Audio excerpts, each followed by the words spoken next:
கர்த்தருக்குள் அன்பான தேவ பிள்ளைகளே, ஆண்டவரும் இரட்சகருமாகிய இயேசு கிறிஸ்துவின் நாமத்தினால் உங்களுக்கு என் அன்பின் வாழ்த்துதலை தெரிவிக்கிறேன்.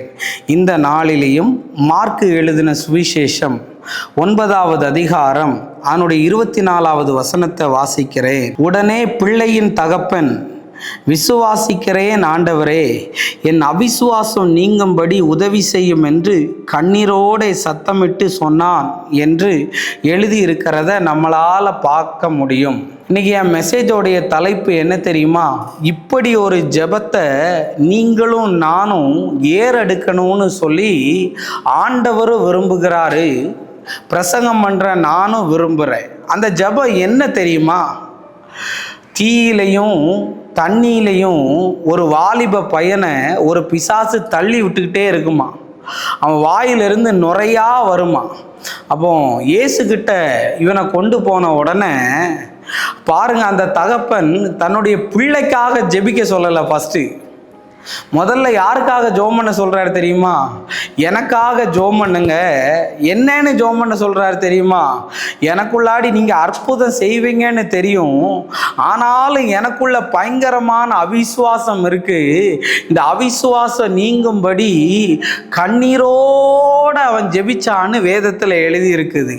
இன்னைக்கு எனக்கு காரை தருவீங்களா, எனக்கு வீடை தருவீங்களா, எனக்கு அதை தருவீங்களா, இதை தருவீங்களான்னு ஜெபிக்கிறதுக்கு முன்னாடி கண்ணீரோட, ஏன்னா அவனுடைய அவிசுவாசம்தான் அவன் மகனுக்கு அவ்வளவு நேரமும் ஒருவேளை விடுதலைக்கு தடையா இருக்கும்.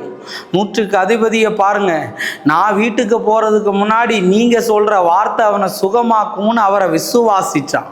இன்னைக்கு நிறைய பேருக்கு அற்புதம் நடக்காததுக்கு காரணம், விசுவாசம் கிரிய செய்யாததுக்கு காரணம் என்ன தெரியுமா? அவிசுவாசம்.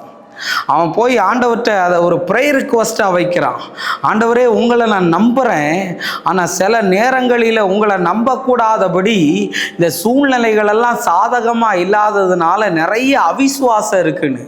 இன்னைக்கு தேவ பிள்ளையே, உனக்கு ஏன் அற்புதம் நடக்கலை, எதுக்காக எனக்கு இன்னும் ஒரு விஷயமும் நல்லதாக நடக்கலைன்னு கேட்டேன்னா உன்னுடைய அவிசுவாசம்தான் இதற்கு காரணம்.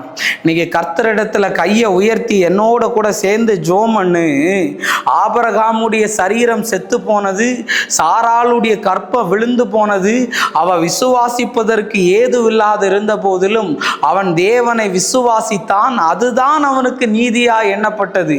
எந்த சான்ஸுமே இல்லை நம்புறதுக்கு, எந்த ஒரு வாய்ப்புமே இல்லைன்னு சொல்லும் போதும் நீ கர்த்தரை நம்பி பாரு. உனக்காக கர்த்தர் வறண்ட நிலத்துல நீரூற்றுகளை உண்டாக்குகிறவர், கற்பாறை நிலத்துல நீரூற்றுகளை உண்டாக்குகிற, மதகுகளை உனக்காக வனாந்தரத்துல திறந்து தருகிறவர் நம்முடைய ஆண்டவராகிய இயேசு.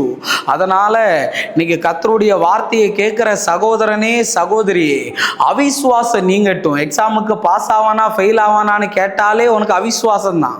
நான் பாஸ் ஆயிருவேன்னு சொல்லு, எனக்கு நல்ல மாப்பிள்ளை கிடைக்கும்னு சொல்லு, நான் இந்த மாசமே கன்சீவ் ஆயிருவேன்னு அறிக்கையிட கர்த்தர் அற்புதத்தை செய்வார். இப்ப சொல்லு, அற்புதம் நடக்காததுக்கு காரணம் ஆண்டவரா, இல்லாட்டி உனக்குள்ள இருக்கிற அவிசுவாசமானு நீ யோசிச்சு பாரு. நம்ம ஜெபிப்போம்.